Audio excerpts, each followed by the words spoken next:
Tell me a little bit about how you got to Baylor and what you thought when you first got here. Two ways I got to Baylor. Number one, my pastor, Dr. Alistair Walker, went to Baylor, and he was my pastor at First Baptist Spartanburg in Spartanburg, South Carolina. Secondarily, in January of 1982, I went to the Holy Land, and I met a student at Baylor, and I had never in my life heard anyone talk about their school the way she talked about hers. It was the enthusiasm she had. I don't even know if I ever saw her when I got to campus, so it wasn't for that reason. It was just the enthusiasm that she had. So I got my dad to come out to Waco with me from South Carolina. We looked at it, and I just decided it was a place for me. How are your campus experiences impacted by the things you did while you were here and the times that you were living in? Well, it wasn't a pedestrian. It was not a pedestrian campus back then, so I could ride my little scooter around. You know, I was thinking on the car ride down from Dallas. My memories go more towards people than places, but in some respects they're integrated. The intramural fields, and this will disappoint every professor I ever had, but the intramural fields, it was just a gathering place for people who love sports but weren't quite good enough to play for Baylor. And the memories I have of Gary Jones and Kevin Gillen and Doug Worrell, fraternity brothers, and intramurals, Vitex, which may or may not still be around, riding my moped to Vitex every single day. And then the house that my fraternity brothers had right down the road in Collins, which has since been condemned and should have been condemned at the time. Just the gathering places, the places that we would get together with friends, some of them fraternity brothers, some of them not. But that's my most distinctive memory of those 4 years, just the people. Who are the teachers that had a real influence on you? Tommye Lou Davis was my Latin teacher, and I'd never had a teacher that pretty before in my life, so I don't remember how I did in Latin, probably not terribly well, but she was so welcoming, and because I didn't know anybody at Baylor, literally not a soul when I got here, it was nice to have a welcoming teacher, even though the discipline was over my head. I was a history major, Professor Reed, Professor Vardaman. I had former President Sloan for Old Testament, and I will forever be grateful for the passing grade that he gave me. Even though it was Old Testament, he showed remarkable New Testament grace in passing me. Yeah, I never had Professor Packard, but he was the sponsor of our fraternity, so obviously I loved him. But the history professor, I took a ton of psychology classes. And I really didn't have a bad experience with any of the professors, but Tommye Lou Davis because of her kindness, Vardaman because he challenged me, Reed because he was so expertise in the subject matter, and then Dr. Sloan kind of made the Old Testament come alive in a way that I'd never had before. What is or was your favorite place on campus? I would say the library, but I'm afraid you put me on a polygraph. I've since learned we had one. I would have liked to have visited more when I was here. Probably the building we're in right now, because every Monday night we had fraternity meeting. So it's just a place that one day out of the week where you're going to bump into people. When you're a liberal arts major, not a business major, at least back then at Baylor, you weren't going to run into many of your friends because they were all finance or economics majors. So Mondays in the Student Union building, intramural fields, Penland, obviously, when you're a freshman. Met Doug Worrell playing a game called Gallagher. This is way back before everything was on your phone, literally a machine. It's just weird that you would meet somebody that you're still friends with to this day. I can take you to the spot where I met him. I can take you to the spot where Ben Young walked up to me outside of Penland. He was the first person to befriend me when I got to Baylor, and still a friend to this moment. maybe you've just answered the question, but what's your fondest memory of Baylor?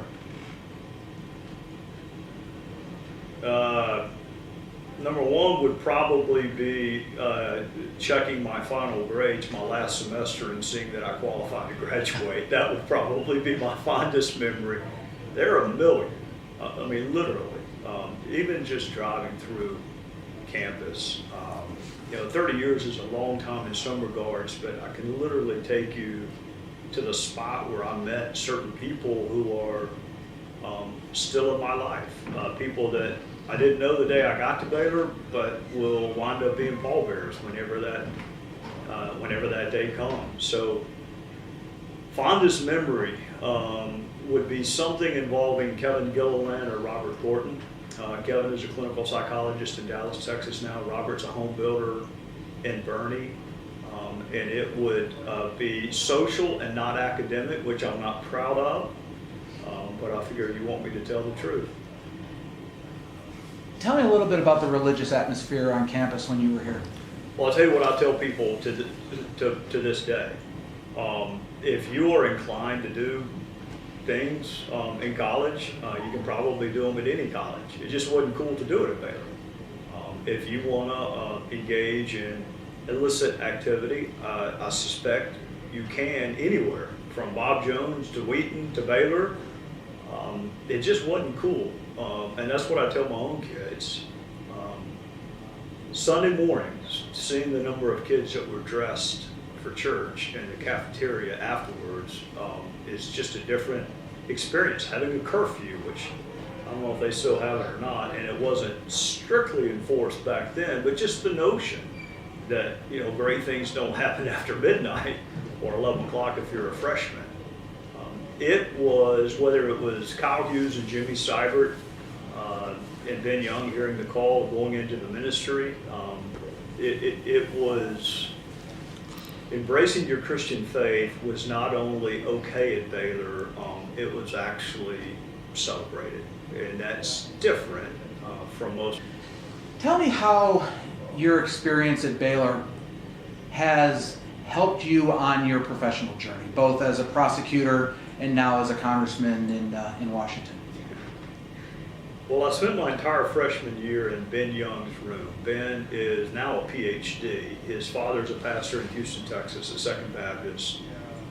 And I would stay up until all hours of the day and night debating. We would watch Ted Koppel on Nightline on ABC, and then Ben and I would debate until he just got tired of beating me debating. Honestly, interacting with my very bright friends forces you to think quickly. I didn't go to law school at Baylor, so I didn't learn the law, but I did learn critical reasoning, and I did learn how to think quickly and be able to defend your arguments. And I give a bunch of preachers credit for that, as painful as it is for me to say that. Ben Young, Seibert, a roommate named David Cotton, who's a lawyer now, Gilliland, who's a clinical psychologist, Sam Adams. These are also all fraternity brothers, and most of them are pledge brothers. I was just really, really lucky to be around people that made you know what you believed and be able to defend it and do it quickly. What's the best piece of advice you ever got, and who did you get it from?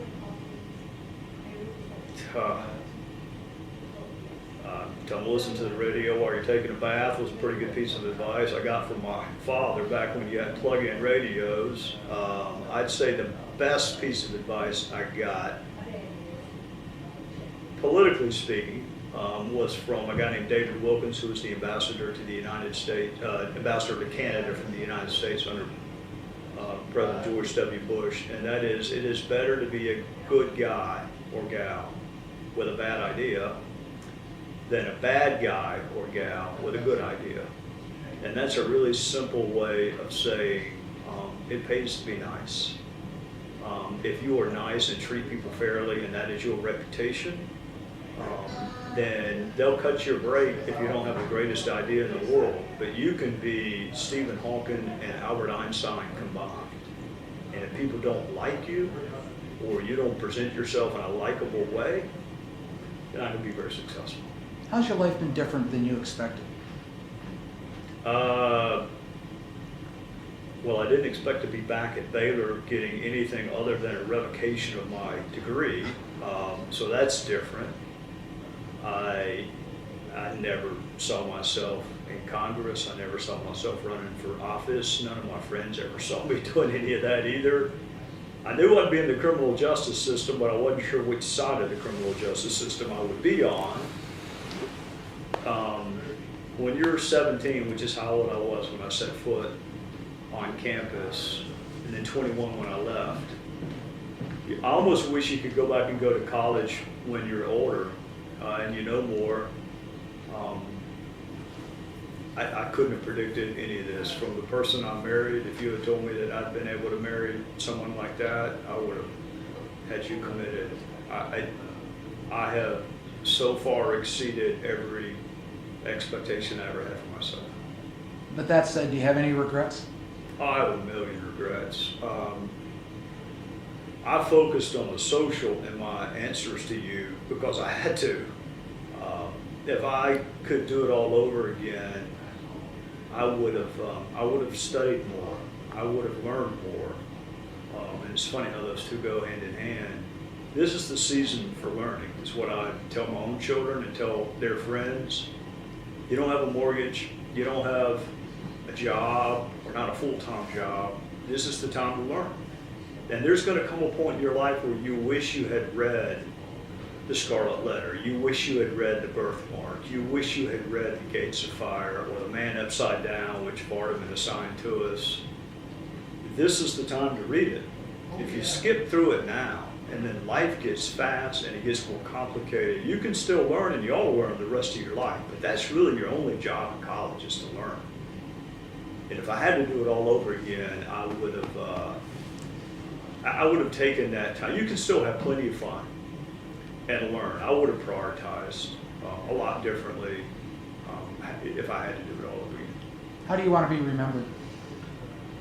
A fair person, loyal to his friends, did the best he could with the limited skill set that he had. But I like the word fair. I like justice. I like the concept of treating people fairly, on a level playing field. And I think maybe not in politics because it's so divisive, but certainly my other job as a state and federal prosecutor, I think almost everyone would tell you. I showed my daughter last night a picture of a guy that I prosecuted in a death penalty case. He represented himself. And he's on death row, but if you were to go visit him on death row, I think he would say, yeah, he beat me, but he was fair. God is just, and he wants us to treat other people justly. What did Baylor mean to you?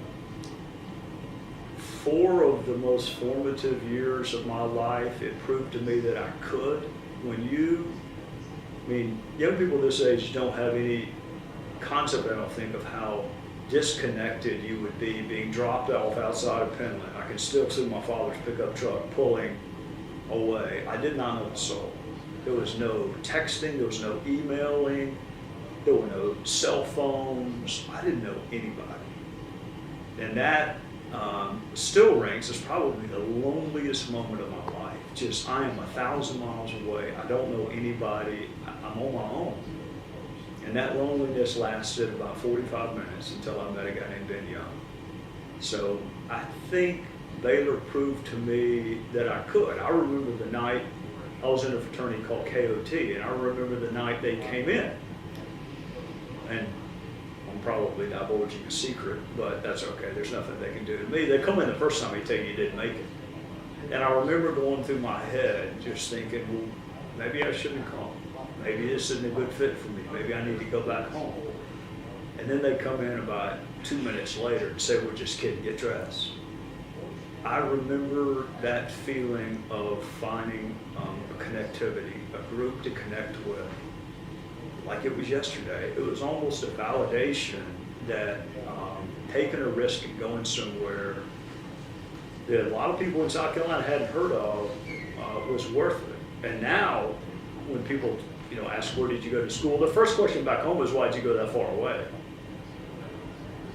But the more people get to know Baylor, the less people ask, Why?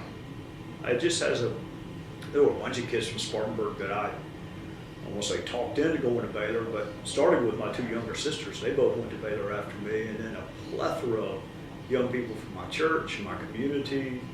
Once you find out about it, you want to see your own kids and grandkids in an environment like this.